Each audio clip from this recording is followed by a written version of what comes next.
మా ఇంటి ఆడపడుచులైన మీకు ఉగాది శుభాకాంక్షలు. ఈరోజు ఉగాది యొక్క విశిష్టత గురించి మీకు వివరిస్తాను. మనము ఉగాదిలో షడ్రుచులని మనం తీసుకున్నట్లయితే ముందుగా బెల్లము మన జీవితంలో లేదా మన కుటుంబంలో కలిగే ఆనందాన్ని సూచించే సంకేతము.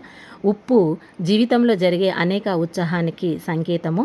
వేప పువ్వు అనేది జీవితంలో జరిగే చేదు జ్ఞాపకాలను గుర్తు చేసుకొని తిరిగి మరలా అటువంటి జీవితంలో దరిచేరకుండా చూసుకునే చేదు జ్ఞాపకాలకి సంకేతము.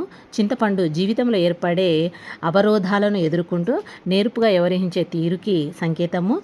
మామిడి ఎప్పటికప్పుడు జీవితంలో ఏర్పడే కొత్త సవాళ్లను ఎదుర్కొనే తీరుకి సంకేతము. కారము కొన్ని సందర్భాల్లో మనం సహనం కోల్పోతూ ఉంటాము. అలాంటి పరిస్థితుల్లో ఎదురైనప్పుడు కారం అనే మమకారాన్ని రంగరించి జీవితాన్ని చక్కదిద్దడం అనమాట దానికి సంకేతము. ఇవన్నీ కలిపితేనే మన జీవితం అనమాట. ఇవన్నీ కూడా మనం జీవితంలో అనుభవిస్తాము. అనుభవించుకుంటూ ముందుకు సాగాలి. మనం జీవితాన్ని సార్థకతం చేసుకోవాలి.